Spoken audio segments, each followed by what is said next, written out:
Good afternoon, Miss Renilyn. Good afternoon, ma'am. Okay, Miss Renilyn, can you tell me about yourself? I'm Renny Hamela. I'm 31 years old and I'm single. Okay, I have few questions for you to answer, so let's start. Why do you want to work as a maid? I want to work as a maid because I want to help my family. Why you choose Malaysia when there is a lot of other country? I choose Malaysia because Malaysia is a nice and safe country. How are you qualified for this job? I qualify for this job because I'm hardworking, honest, and respectful. May I know what is your education level is? I'm a high school graduate. What is your recent working experience? I'm a service crew mom. Have you worked abroad before? No, Do you have experience of taking care of baby? yes, mom. Whose baby you are taking care of? Also my nephew, mom. How old is your nephew when you started taking care of him? When he was born until now, Okay, so how old now is your nephew? 8 years old. What about elder or older people? Do you have the experience? Yes, ma'am. Also my grandfather, How old is your grandfather when you look after him? 82 years old. Do you have any other special skills? Yes, ma'am. Can you Cook- tell me what are those special skills do you have? Cooking, washing, gardening, and sewing. Are you willing to learn new skills? Yes, ma'am. Are you willing to work with a family where the mother-in-law or any relatives stay together? Yes, ma'am. Currently, are you still working now? No, ma'am. Do you know how to cook? Yes, ma'am. What sort of food can you cook? Filipino food Okay, what are those Filipino food that you can cook? like adobo, mechado, other ma'am. Okay, are you aware that you'll have to do washing, cleaning, ironing, and cooking? Yes, ma'am. From all the house chores or household works like cooking, cleaning, ironing, and washing, which do you like most?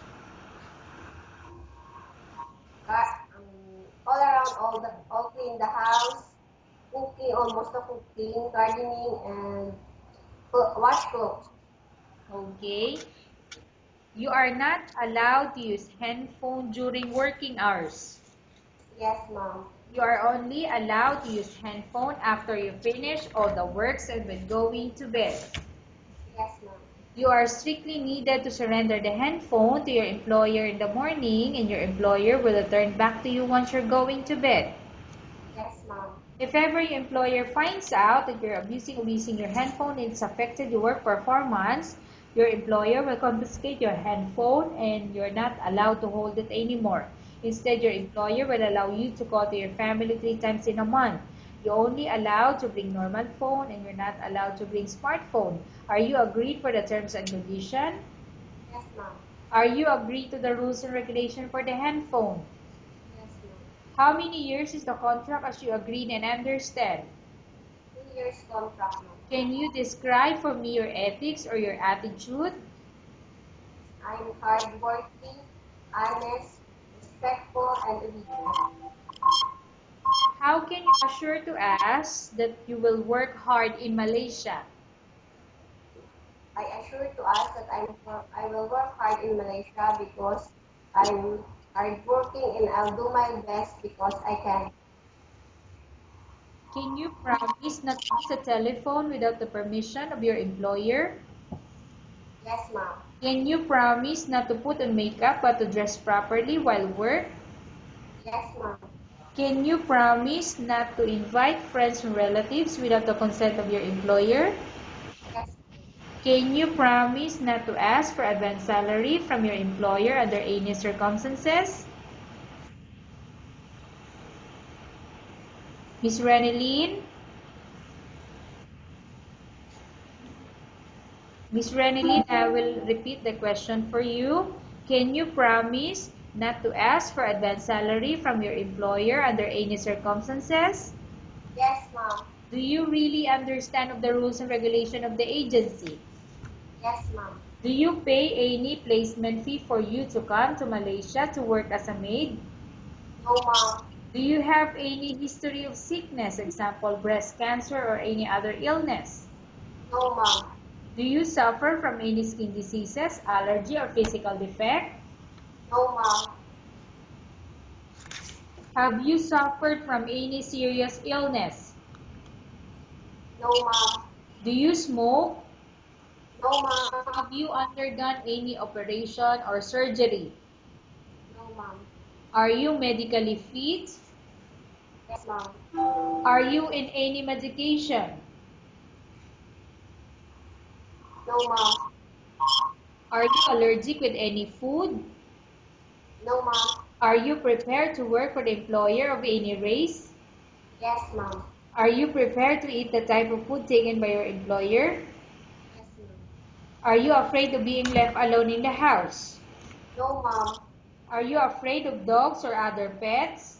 No, ma'am. Can you promise to work according to instruction from your employer? Yes, ma'am. Do you have any immediate family working in Malaysia? No, ma'am. Okay, Ms. Renelyn, we have finished our question section. Let's go to case study. I have a case study for you and I want you to answer me truthfully. Upon arrival in Malaysia within 6 months, if ever any of your family members pass away, what will you do? Will you continue to work till finish your contract or you will go back? I will not go back, ma'am. I will finish my 2 years contract. Okay, tell us about yourself and why do you want to work in Malaysia as domestic helper?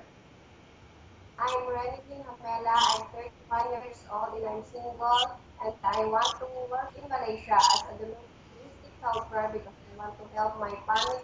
I want to earn more money because the problem of my family is a financial. Okay, Miss Renelyn, what do you want to tell to your employer who watching your video? Hi, ma'am. If you choose me, I'm Renilyn Hamela. I'm 31 years old. I'm single. And if you choose me, I finish my 2 years contract, and I promise you I will give you any problem. I because I'm hardworking, respectful, and honest. Okay, thank you very much, Miss Renelyn. We will update your agency if there's any selection made by the employer. Thank you, ma'am.